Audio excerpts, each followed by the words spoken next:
One of the things I love about Wisconsin is the changing of the seasons. We've got four very distinct seasons, and in many ways, each time a new one comes, it helps us to mark time and life. I get a little more reflective at the beginning of each new season, how life is going. What am I looking forward to in the coming weeks? There's something very spiritual about paying attention to the changing of seasons, to the reflection that follows.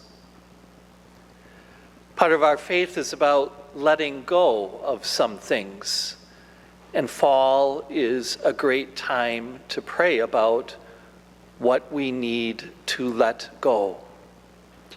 How do we let go to allow God to be in charge rather than our holding on so tightly?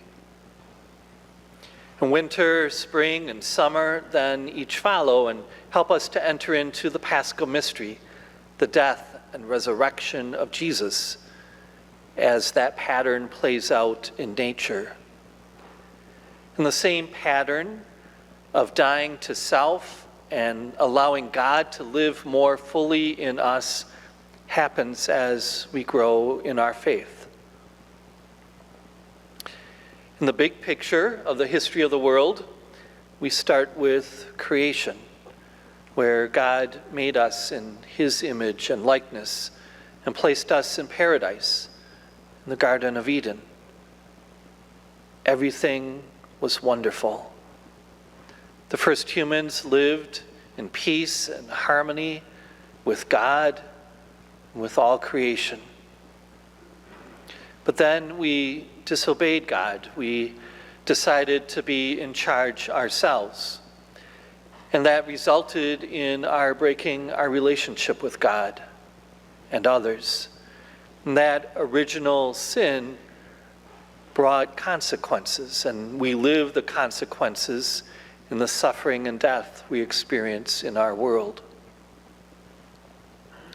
But then God sent his Son, who took form in the person of Jesus to bring us back to God. Jesus died for our sins, to overcome the power of sin and death, to restore us, to open the way to life with God forever. And we live in the time after that, the time of the church, in which we're invited to follow the way of Jesus. And he shows us that way that leads to life with God. We struggle to live that way, though. And our scriptures today remind us of that struggle.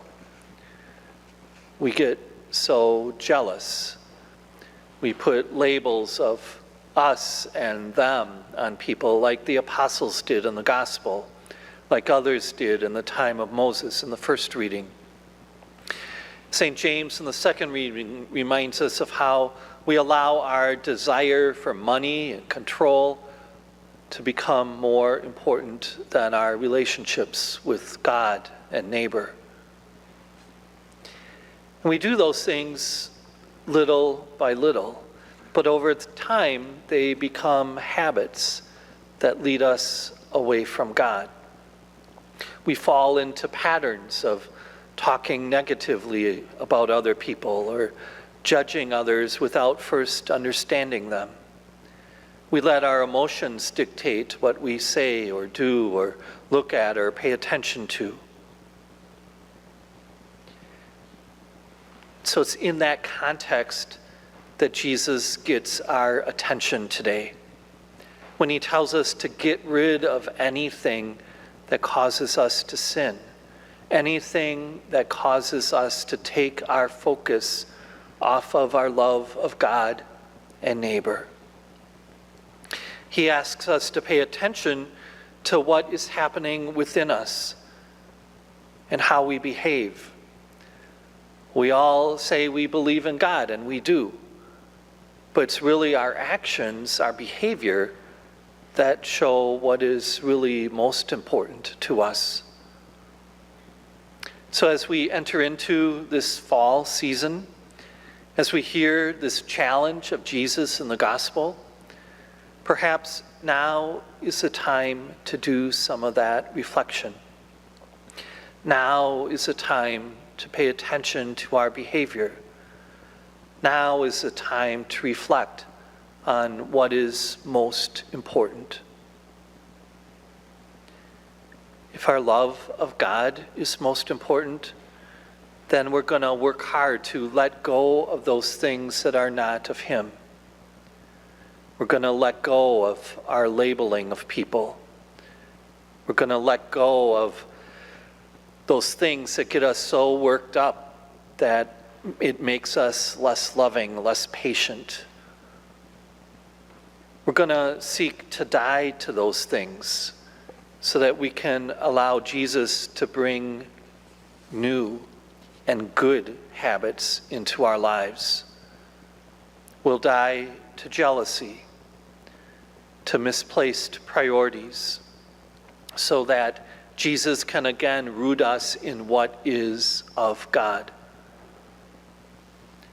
That is what the sacrament of reconciliation is about. Reconciliation is one of the main ways that God helps us to do just that. Each time we gather for the Eucharist, we're praying about these realities. Jesus is present, and He gives Himself on the altar this morning, just as He gave Himself on the cross to forgive our sins, to lead us back to life.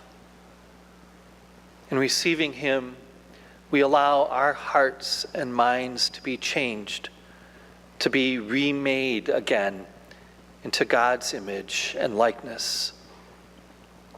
We share in this banquet of the Eucharist as a way of getting a taste of heaven, where we will once again be at one in harmony with God and creation. That is the desire of our hearts. This fall, this day, let's ask Jesus into our hearts anew, so that He may show us the way that leads us to the fullness of life.